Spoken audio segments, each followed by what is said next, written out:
Hello, while welcoming to all my students and viewers,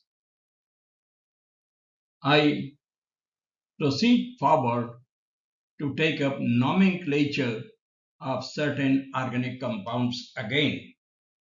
प्रिय विद्यार्थियों, मैं आपके लिए पुनः ऑर्गेनिक केमिस्ट्री से संबंधित नॉमेनक्लेचर या नामकरण के बारे में कुछ कंपाउंड्स के स्ट्रक्चर दे रहा हूं और देखें कि इसका नामकरण कैसे किया जाता है।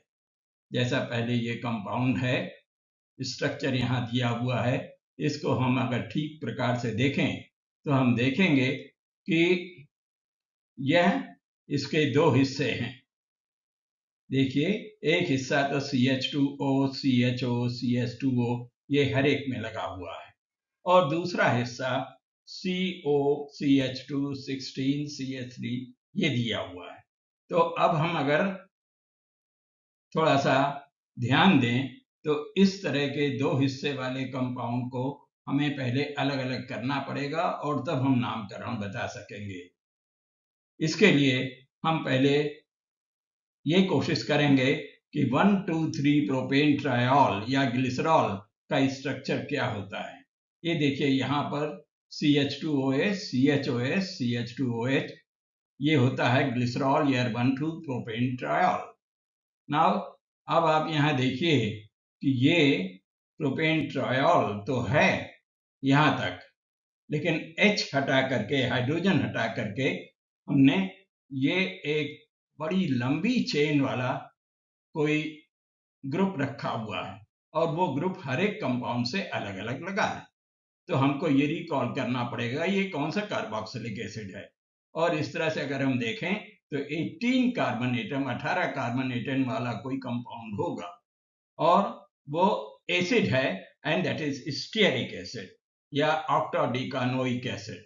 अब ऑक्टाडिकानोइक एसिड का ये हिस्सा है, इसमें से H हटा करके हमने क्या कर दिया है, ये H हटा दिया और इसकी जगह हमने ये बाकी समूह जोड़ दिया है।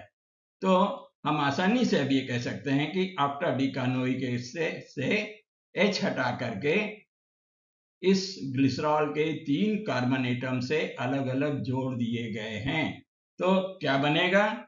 It will be A glycerol Easter और इसको हम बोलते हैं ईस्टर ऑफ ऑक्टाडिकानोइक एसिड, जिसको कि हम स्टीयरिक एसिड भी बोलते हैं। तो अब आप देखिए, पूरा विवरण यहाँ दिया हुआ है। तो इसका नाम क्या होगा? इसको हम कहेंगे propane 1,2,3 tri octadecanoate. O8 suffix ester के लिए रखता है या नई प्रणाली के अनुसार IUPAC के हिसाब से इसको हम 1,2,3 ट्राई ऑक्टाडिकाप्रोपेनोएट भी कह सकते हैं। ओके, ये तो एक कंपाउंड हुआ। अब दूसरे कंपाउंड की तरफ अगर हम चलें तो वो स्ट्रक्चर इस प्रकार से है। अब आप देखिए, इसका स्ट्रक्चर अगर देना है तो हम ये देख रहे हैं कि एक साइक्लिक कंपाउंड है जिसमें कि OH ग्रुप लगा हुआ है, इसलिए इसको हम कहेंगे साइक्लोहेक्सेनॉल। साइक्लोहेक्सेनॉल है।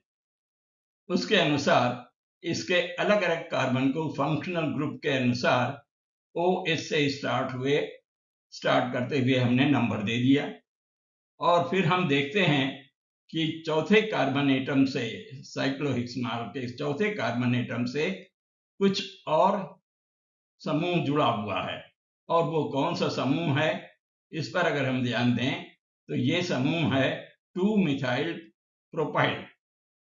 2-मिथाइल प्रोपाइल चौथे कार्बन से जुड़ा हुआ है। ऑफ कोर्स ये पीछे की तरफ है और ये सामने की तरफ है, ये बताते हैं। तो इसका कंपोजिशन क्या होगा? ये होगा 4,2-मिथाइल प्रोपाइल साइक्लोहेक्सेनॉल। तो इस तरह से स्ट्रक्चर हम बनाएंगे और इस तरह से हम अब एक सीरीज शुरू कर रहे हैं जिसमें कि नॉमेनक्लेचर के बारे में हम बात करते रहेंगे और साथ ही साथ कन्वर्शंस के बारे में भी बात करेंगे। ऑर्गेनिक कन्वर्शंस ये नीट या विभिन्न प्रकार के कॉम्पिटिटिव एग्जामिनेशन के लिए अति महत्वपूर्ण है, इसलिए जरूर इसको देखें, सब्सक्राइब करें और शेयर भी करें, फॉलो भी करें। Thank you very much.